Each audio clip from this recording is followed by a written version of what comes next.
Hello, everyone. This is Sandrine Perradin here with you today, talking about how to deal with his anger. So I have three separate sections that I would like to go over with you. So you all will know how to handle conflict and how to get what you want and how to bring him to the same page so you both can work together instead of against each other. So the first part is about you.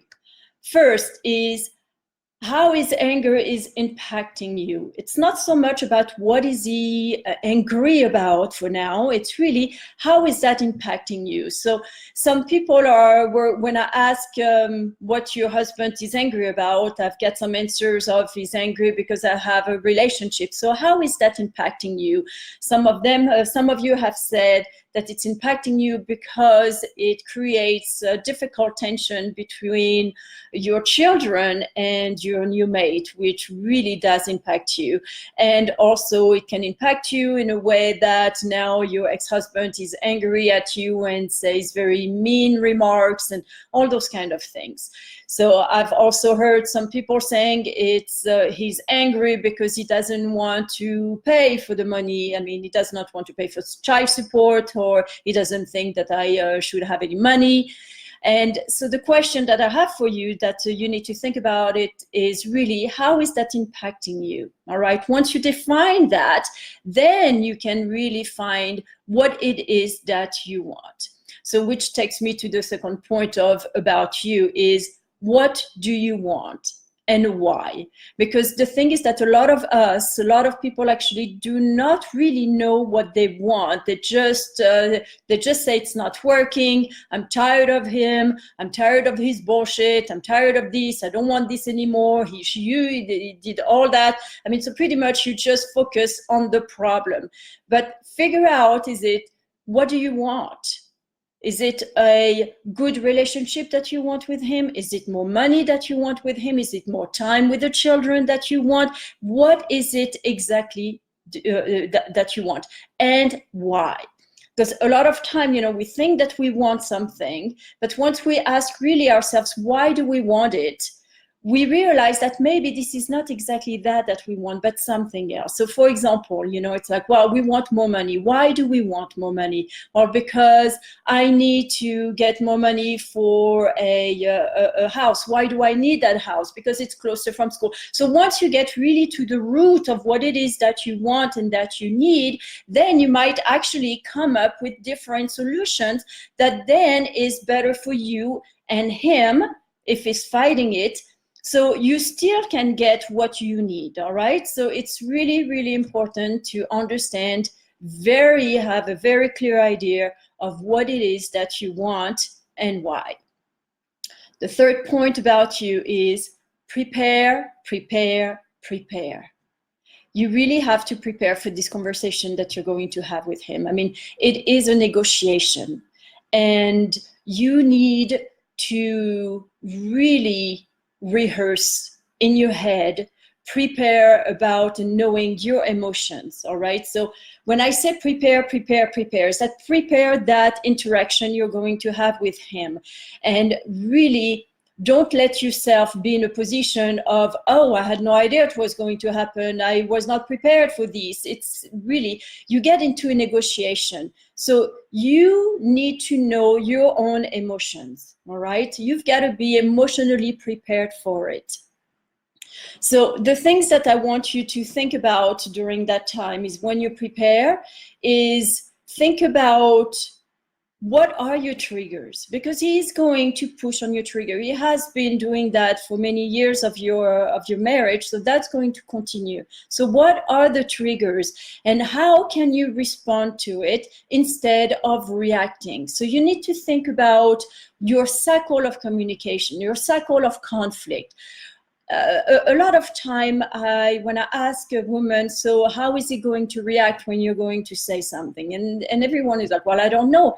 Well, Yes, you do know. You know how he's going to react because he has done it again and again and again every time you had an argument or every time you had something that was not going his way. So you know. So in order for you to prepare, just think about a past argument that you had or a conflict and how did that go. It does not really matter what topic, what subject it was, right? But what matters is how is that going? So I'm just going to give you one of mine, for example. I mean, in my marriage, what was happening, he was accusing me of something, and I was trying to tell him, no, that's not true, and proving to him, and well, you did this, no, you did that. So, you know, there is a lot of, there was he was accusing me of something. I was trying to prove him that he was wrong. Then there was a blaming game, and the blaming game kept going back and forth for quite a while. And then I was going into tears, and this is where it ended. So once you have your cycle very defined, very clear, look at where can you cut it, okay? Where can you break that cycle? And the one thing for my cycle, what I did was, instead of trying to prove him, I just stopped right there. I just looked at him. I'm like, oh, I'm sorry you think this way. I never did something like that. But you're welcome to believe whatever you want. And it just broke the cycle. And then everything stopped right there. There was no more argument, and there was no fighting, there was no blaming, because you're changing the games, the rules of the games, okay? So prepare yourself, okay? Just make sure that you know what are your triggers and what it is that he's going to push your button. So when he pushes your button, you know, what can you do to respond instead of react? The goal here now is really to focus on what it is that you want. So the future. Don't go back into the problem. Don't go back into the past, because that is only going to put more fire into the anger that is already happening. And instead of finding a solution, the two of you together, you're just going to separate even more and getting angrier at each other, and you're going to be left saying, well, it's impossible to deal with him, you know, it's just this and that, and he is going to think the same. So of course he's going to trigger you. Of course he's going to try to throw some balls at you, all right? Just know about it. You know it's going to happen, so what can you do to prepare yourself for it? Don't react anymore. Respond. So put yourself into the situation, all right? Think about how it's going to happen and see yourself responding. What are you going to say when you say that? How, and just breathe through it. So really create the situation and rehearse and rehearse and rehearse first in your head. Then you can rehearse with someone else as well, okay? But really be prepared. Just don't go into a race without knowing how to run first, all right? Okay. So that is the first big part. It's about you. You really understanding what are your emotions, what is it that you want, what do you need, why do you need it, what it is that you want to get out of all that, okay? So be very clear on that. Second part is him. So first you've got to also to understand where it comes from. You've got to put yourself in his shoes. So how will he react? Okay, so in this case, it's no longer about who is wrong, who is right. Well, he never heard you, he never acknowledged you. It's your goal for those conversations is for you to get what you want. So you put yourself in a position of like a mediator, of a negotiator, and you see him as an ally. All right, so the more you understand him, where he comes from, put yourself in his shoes. Why is he thinking like this? What are his fears? Okay, really put some time understanding what are his fears. So in the example of someone who told me that he's angry because I have a new love, okay, and he puts the kids against him. So think about it. Why is he angry about that?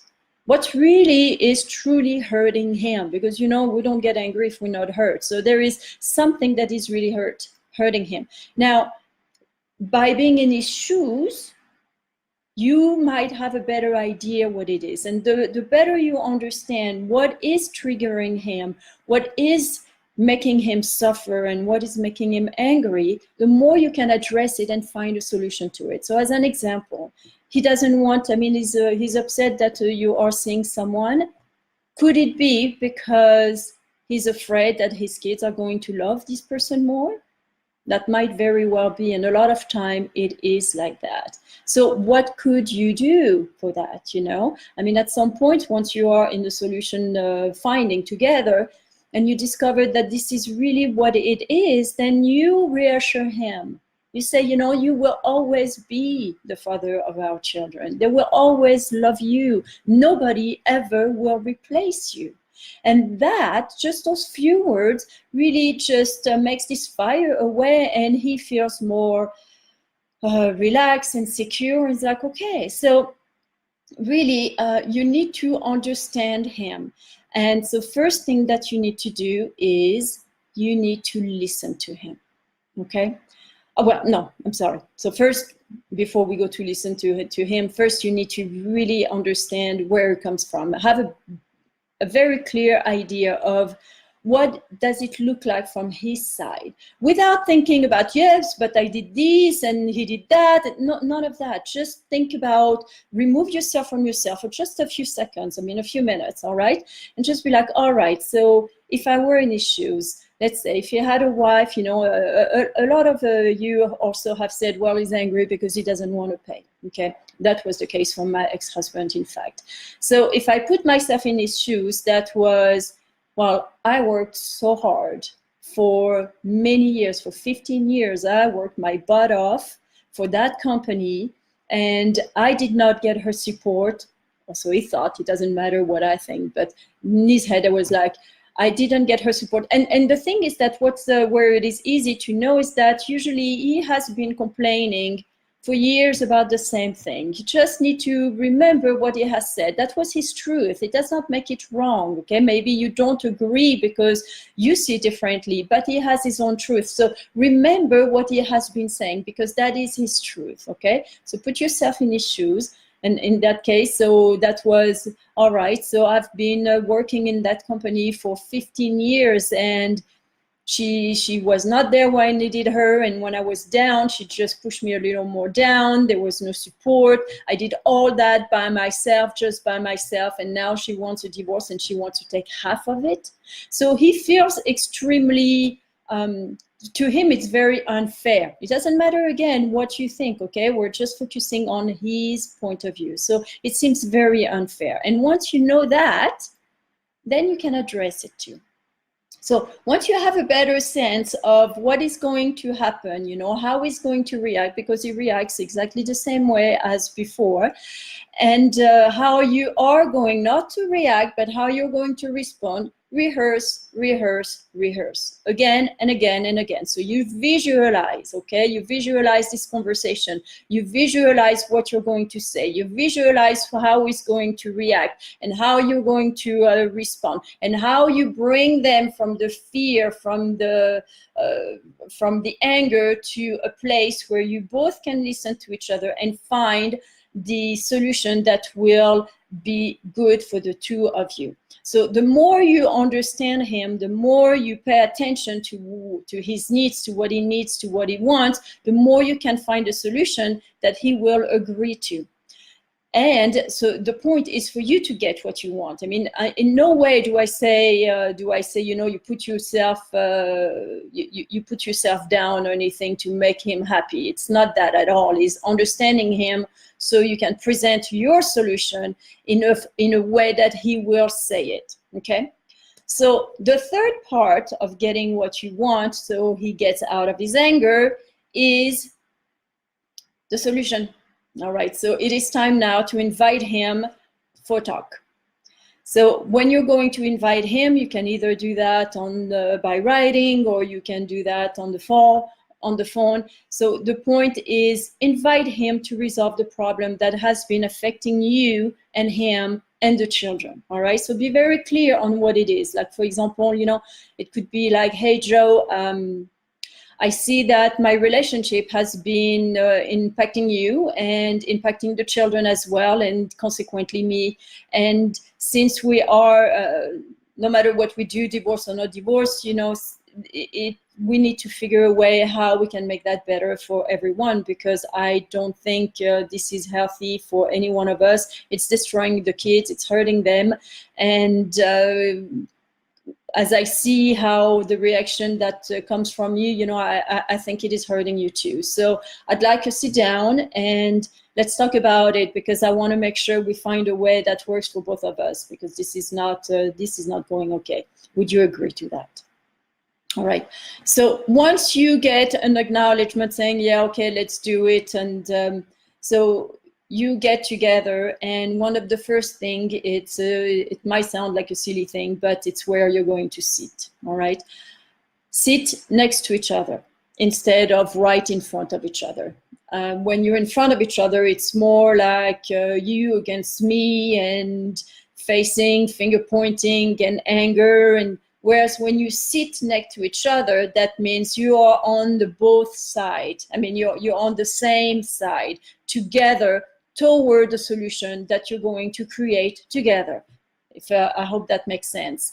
So it's just a psychological thing, but that means it just together, then you can even write on a paper, and so this way you can both see, but it's really side by side. I mean, remember, once you have kids, no matter what, I mean, even divorced with kids, you will always be in each other's lives. So you are in the same team, you are in the parenting team. And this is one thing that you need to reframe. It no longer needs to be you against him, him against you. It's about you together for a common goal. The common goal being the well-being of the children, being your well-being, your happiness, and all those things, all right? So this is your common goal, and you're in it together. You're in that conflict together, and together you need to get out of it. So you need to find a solution together that is the best for him and the best for you. All right. So once you're there, you expose the problem, not the solution. This is not the time to tell him, okay, so this is what we need to do, you know, because he's going to feel attacked somehow if you already propose a solution. A solution is better adopted if he is part of the solution. If you just tell him what he needs to do, he's just going to be like, nope, nope, nope, nope, I don't want to do that. So you need to bring him to that, all right? So you expose the problem, and then you ask him, what does he think? You listen to him, all right? There are some things that are going to piss you off probably, you know, but listen to him. Don't cut him off, and just listen and let him vent if he needs to. Let him say everything that you need to know. And the more you're going to listen to him, the more you're going to discover really what is bothering him and why he's upset like this. Then you acknowledge him.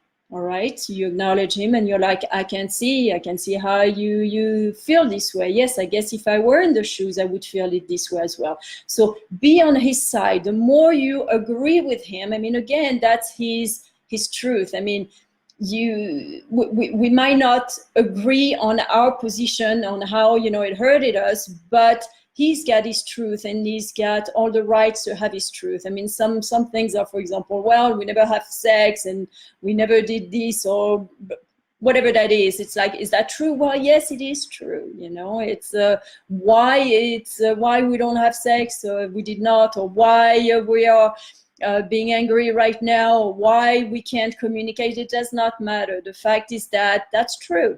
So acknowledge him for all that, and apologize wherever you can. Again, you're trying to make a partner out of an enemy, all right? So I'm not saying that you're saying, oh, you're right for everything. No. You're just focused on the thing that you're like, yeah, that's right. It's true. You know, it is true that I can see now how it can hurt you. I can see how when my new boyfriend spends so much time with the kids that it can be hurtful for you. I can see that, and I'm sorry for that. This was not the intent, all right? So the more you get on his side, the more he feels understood, the more he's going to be on your side, and he's going to be able to listen to you. So the one thing is that once he's done talking about really what is the problem here, because you've got your version and he's got his version. So the more you listen to him, then you rephrase what he says, and you're like, okay, so let me hear, let me say what I heard. You said this and that and that, and please correct me if I'm wrong. So most people do like to correct, because they like to tell you, well, no, that's not correct. So, but again, that just means, okay, so she's listening to me, she is acknowledging my feelings, she heard me, okay? And as a human being, we all need that, just like you. I mean, we all need to be heard. And one of the biggest problems why we actually get divorced is because we were not being heard. So why would you do it now? A lot of you are like, well, screw it, I don't care. It's like, what is the impact? Again, if there is no impact at all, if your life is absolutely perfectly beautiful and all of whatever happens with him or the children is not impacting you, then there is nothing to resolve. But if his anger, his problems are impacting you in a way, now you need to focus on it so you can have the beautiful life that you want. I mean, we want a divorce to be happy, not to keep having those crap happening for years and years. I mean, heck, my mother-in-law, my ex-mother-in-law, one thing that she does when she talks about her ex-husband, that they've been divorced for 40 years and now he's been dead for 12 years. She still calls him all those mean names and nasty, and it's like, oh, for crying out loud, let it go. You don't want to spend 40 years of your life just talking about the nasty things about him. That makes you prisoner of your past, of his anger, of the nastiness. So that is why you want him on your side to create the life that you want. You don't want to be him angry. I mean, I sure don't. I have plenty of friends and plenty of clients who years and years after the divorce, they're still back in court, or every time there is a payment that needs to be made, it's a huge fight, and the kids are put in the middle. I mean, I just have one who just been told that he's moving away and he wants to take the kids. And, if only they were able to communicate in a way to find a solution, how can we make that happen? That would not happen. You would not be in a situation where you can lose your kids, or you can lose money, or not being able to have the life that you want. So why do you need to do that? For you. Really, at the end of the day, it is for you. So take a deep breath and be like, all right, so if I've got to be the one who is nice, if I've got to be the one who listens and acknowledge him, even if even if I don't want to, I'm still doing it. So just let go of, well, always I'm the one who does it, it never does. Let go of that. It's not about that. It's about getting what you want in the future you want to build. All right. So once you are very clear about his feelings, about how he sees things, keep asking why. Why do you feel this way? Oh, why do you see it this way? And why, the why and the why not? And if then, I mean, just dig deeper and deeper and deeper to really, truly understand what is the problem, so you can then find a solution together. Which is the third point, is ask him, all right, so now that you have, so I'm sorry. So first, once you finish to listen to him, then it's express your views, okay? Without attacking.